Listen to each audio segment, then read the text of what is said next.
Microsoft Excel भाग 2। इस अध्याय में आप सीखेंगे अलाइनमेंट करना, फॉन्ट को सेट करना, सेल, पंक्ति एवं स्तंभ को इंसर्ट करना, सेल की चौड़ाई यानी कि विड्थ घटाना या बढ़ाना, टेबल को बढ़ते या घटते क्रम में रखना यानी कि सॉर्टिंग करना, एंट्री में बदलाव करना, किसी भी सेल पर माउस के राइट बटन को प्रेस करने पर फॉर्मेट सेल्स नामक एक विकल्प दिखाई देता है। इस विकल्प या ऑप्शन को सेलेक्ट करने पर एक दूसरा बॉक्स खुलता है जिसमें कई विकल्प रहते हैं जैसे number, alignment, font, border, pattern तथा प्रोटेक्शन इत्यादि।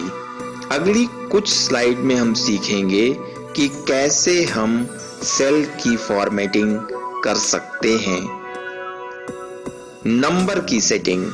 फॉर्मेट सेल के नंबर विकल्प यानी नंबर ऑप्शन को चयनित करने पर नंबर के लिए कई प्रारूप दिए गए हैं जैसा कि आप चित्र में देख सकते हैं और साथ में उसका नमूना भी दिया गया है जो ये बताता है कि शीट पर कोई भी नंबर कैसे दिखाई देगा। यदि आपने डेसिमल प्लेसेस 2 सेलेक्ट किया है जैसे फिगर में सेलेक्ट किया गया है तो कोई भी नंबर दशमलव के 2 मान तक सेल में दिखाई देगा। अलाइनमेंट। फॉर्मेट सेल्स के अलाइनमेंट टैब के चयनित करने पर किसी सेल का अलाइनमेंट सही किया जाता है। हम किसी टेक्स्ट को क्षैतिज यानी हॉरिजॉन्टल, ऊर्ध्वाधर यानी वर्टिकल अथवा किसी भी टेक्स्ट को किसी एंगल पर रखना चाहें जैसे 90 डिग्री के कोण पर या 45 डिग्री के कोण पर अथवा टेक्स्ट को रैप करना चाहें तो ये सारे ऑप्शन फॉर्मेट सेल्स के अलाइनमेंट टैब पर दिए गए हैं। इन ऑप्शन को आप चित्र में देख रहे हैं। रैप टेक्स्ट का मतलब होता है कि सेल के अंदर जो डेटा दिया गया है वो सेल की विड्थ में फिट हो जाएगा और सेल की हाइट ऑटोमेटिकली बढ़ जाती है। जब किसी सेल के लिए फॉन्ट की सेटिंग करनी हो तो फॉन्ट टैब का चयन करेंगे। फॉर्मेट सेल के फॉन्ट ऑप्शन को चयनित किया जाए तो इस बॉक्स के अंदर 3 ऑप्शन दिखाई देते हैं, फॉन्ट, फॉन्ट स्टाइल और साइज। इन तीनों में किसी का भी परिवर्तन करने पर चयनित सेल यानी कि रो कॉलम पर प्रभाव दिखाई देगा।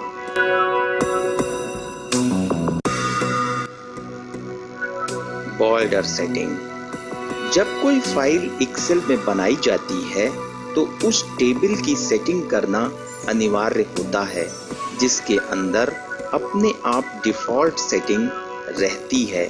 अगर कोई सेटिंग नहीं करते हैं तो डिफॉल्ट सेटिंग आपके टेबल पर अप्लाई होगी, लेकिन अगर आपको कोई नई सेटिंग अपने टेबल पर अप्लाई करनी हो तो बॉर्डर सेटिंग के कई प्रारूप एवं लाइन के अनेकों प्रकार दिए गए हैं। उनको सेलेक्ट करने पर हमारी टेबल उस बॉर्डर सेटिंग के आधार पर परिवर्तित हो जाती है। जब किसी सेल में कलर फिल करना होता है तो उस समय फॉर्मेट सेल्स में पैटर्न से कलर को चूज करते हैं।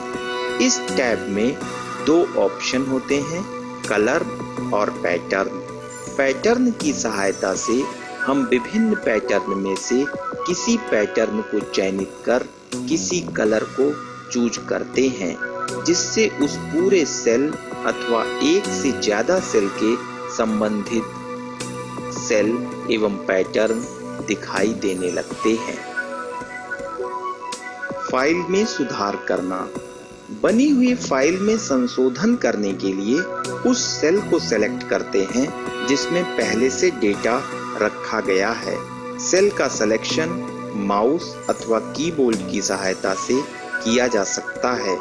अगर सेल में कोई फार्मूला अथवा फंक्शन दिया गया है तो फार्मूला बार पर माउस बटन को क्लिक करते हैं और संबंधित डेटा को संशोधित करते हैं। संशोधन के उपरांत पुनः फाइल को सुरक्षित करना पड़ता है, जिससे संशोधित आंकड़ा नए सिरे से सुरक्षित हो जाए। एक या एक से ज्यादा सेल को सेलेक्ट करना। किसी भी सेल को सेलेक्ट करने के लिए माउस अथवा कीबोर्ड की सहायता से सेलेक्ट किया जा सकता है। कीबोर्ड की सहायता से शिफ्ट की तथा एरो की सहायता से एरिया को सेलेक्ट किया जा सकता है। किसी एरिया को सेलेक्ट करने के लिए माउस को ड्रैग करके वांछित एरिया का सिलेक्शन कर सकते हैं। किसी सेल के मान को डिलीट करना। इसके लिए एडिट मेनू में क्लियर ऑप्शन के चयनित करने पर एक लिस्ट बॉक्स ओपन होती है, जिससे कंटेंट्स डेल ऑप्शन को चयनित कर इंटर की प्रेस करेंगे।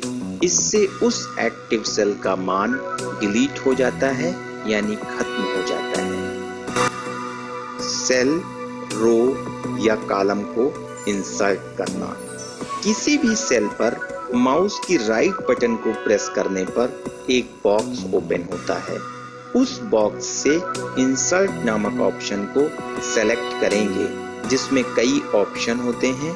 इंसर्ट ऑप्शन को सेलेक्ट करने पर एक बॉक्स और आता है, जिसमें कई ऑप्शन आते हैं, जैसे shift cell right, shift cell down, entire row, entire column.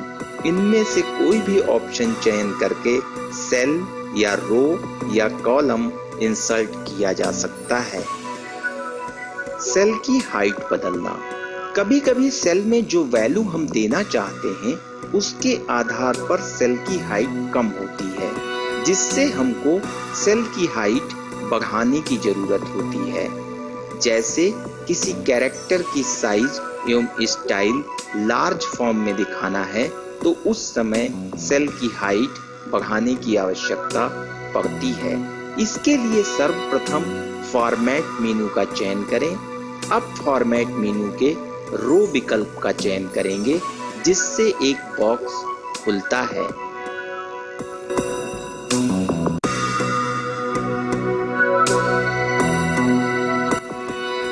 कभी-कभी सेल की चौड़ाई बढ़ानी अथवा घटानी पड़ती है। जब सेल की साइज से बड़ी वैल्यू सेल में इंसर्ट करनी होती है तो उस समय सेल की चौड़ाई कम पड़ती है, जिससे सेल हेडर पर जाकर सेल के दाहिने कॉर्नर पर माउस पॉइंटर को ले जाएं, जिससे प्लस का साइन बनता है। उस बने हुए प्लस के साइन को ड्रैग कर सकते हैं। अगर प्लस साइन को दाहिनी तरफ ड्रैग करते हैं तो किसी भी सेल की चौड़ाई बढ़ती है, और यदि बाएं तरफ ड्रैग करते हैं तो सेल की चौड़ाई घटती है।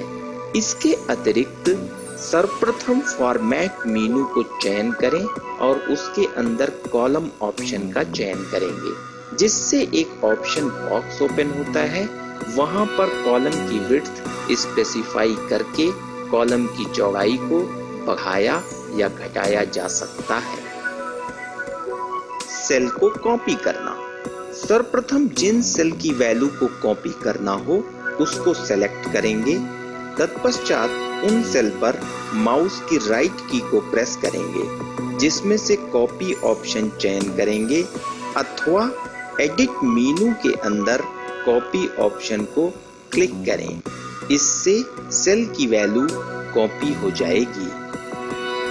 सेल की वैल्यू को पेस्ट करना। उस स्थान का या उस सेल का चयन करेंगे जहां हम वैल्यू को पेस्ट करना चाहते हैं। उस सेल पर जाकर माउस की राइट बटन को क्लिक करेंगे, जिससे एक बॉक्स ओपन होगा। उस बॉक्स से पेस्ट ऑप्शन का चयन करेंगे। इससे पहले सेल की वैल्यू दूसरे सेल में कॉपी हो जाएगी। सॉर्टिंग। किसी भी बनी हुई टेबल को बढ़ते या घटते क्रम में रखने की क्रिया को सॉर्टिंग कहते हैं।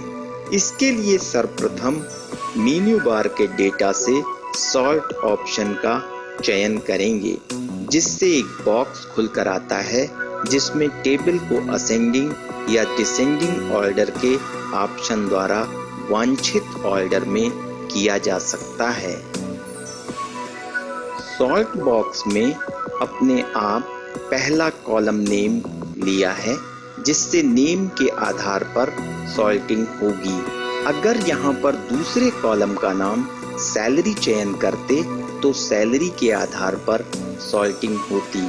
इसके पश्चात ओके बटन प्रेस करते हैं तो नेम के आधार पर पूरी टेबल सॉल्ट हो जाती है, जैसा कि आप चित्र में देख सकते हैं। धन्यवाद।